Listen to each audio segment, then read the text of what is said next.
नीरा परमार जी कहती हैं औरत के कद की बात करते हुए बहुत ही सुंदर शब्दों में, गौर करना तब नीम के कान खड़े हो जाते हैं किसी हादसे की धमक से,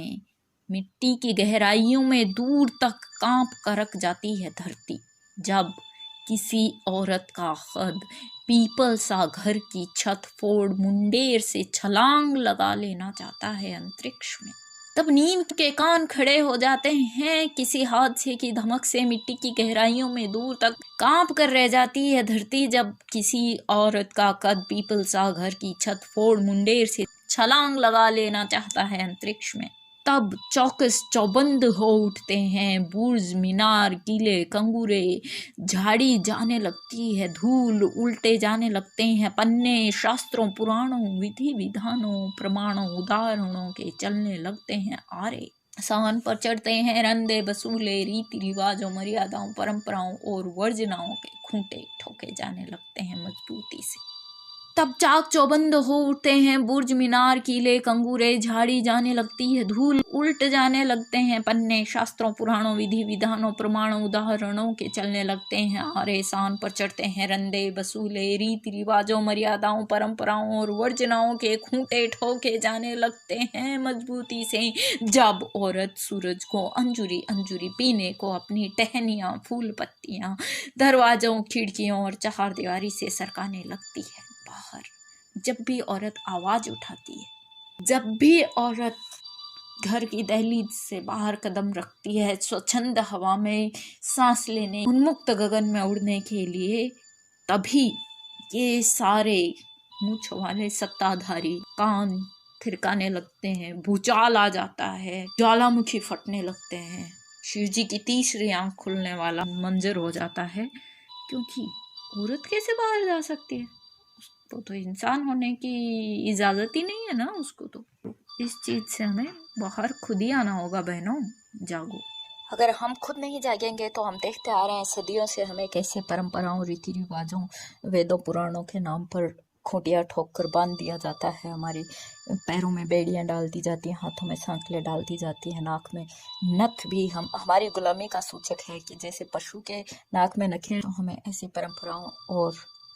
सारी चीज़ों से बाहर आना है जो हमें बांध के रखती है। सबसे पहले इस सोच से बाहर आने के लिए हमें इन सिंबल्स को हटाना होगा। अगर हम खुद आगे नहीं बढ़ेंगे तो हमें कोई और आगे नहीं बढ़ने देगा, क्योंकि अधिकार हमें खुद छीनने पड़ते हैं। जब भी औरत आगे बढ़ने की सोचती है तो उसे जैसे महाभारत रामायण ऐसे एपिक से जो है उदाहरण प्रस्तुत करके और रोकने की कोशिश की जाती है, जबकि हमें अपना दिमाग खोलकर सोचने की जरूरत है कि वही सीता जिसका उदाहरण देकर हमें कहा जाता है कि औरत तो अग्नि परीक्षा देने के लिए ही बनी है, उसी सीता ने अग्नि परीक्षा तो जरूर दी थी, लेकिन उस अग्नि परीक्षा के बाद उसने, क्योंकि राम ने उसके साथ बदसलूकी की होती है, इसलिए वो कभी भी राम को स्वीकार नहीं करती है, बल्कि धरती में समा जाना ज्यादा उपयुक्त समझती है। तो उस औरत ने विरोध भी जताया था। तो आप अगर सीता बनते हो पूरी तरह सीता बनो, आधा नहीं कि भाई किसी की अधीनता तो स्वीकार कर ली लेकिन विरोध अपना दर्ज कराने की आप में हिम्मत नहीं है, तो फिर आप सीता नहीं हो।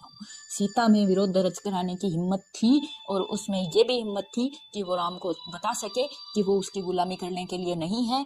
उसकी भी एक स्वतंत्रता है, बेवजह उसके चरित्र पर लांछन लगाने वाला कोई व्यक्ति उसके साथ रहने का अधिकारी नहीं हो सकता है। हम देखते हैं रामायण में और हम पढ़ते भी हैं कि सीता राम के साथ कब तक थी, जब तक कि राम ने उसे बराबरी का दर्जा दिया, सम्मान दिया, हर बात सीता के साथ राम ने शेयर की। जिस दिन उन्होंने ऐसा कदम उठाया, उसके चरित्र पर लांछन लगाकर बिना किसी आधार के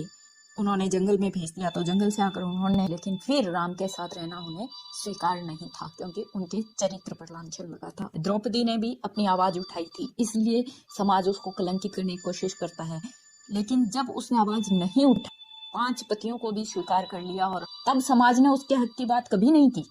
लेकिन जैसे ही उसने अपने हक की आवाज उठाई अपने साथ हुई बदतमीजी के लिए, तो कह दिया गया कि औरत महाभारत करा सकती है। लेकिन ये नहीं देखा गया कि औरत जब तक आवाज खुद नहीं उठाती है तब तक उसकी कोई नहीं सुनता है, उसे बेचारा बनाकर, उसे बदचरित्र बनाकर समाज में कलंकित किया जाता रहता है। और जब वो आवाज उठाती है तब भी यही होता है। तो क्यों ना हम, जब हमें यही सलूक झेलना है, तो फिर हम क्यों ना अपनी आवाज उठाकर झेलें, ताकि कम से कम हम तो स्वतंत्र रूप से जी सके। अच्छा है कि हम अपने सपने जिए, ताकि आगे आने वाली पीढ़ी को भी शिक्षा ज्यादा अच्छी हो सके, वो पितृसत्ता की इस कुंठा से भी मुक्त हो सके। आदमी औरत का संबंध केवल शारीरिक संबंध नहीं होता है, वो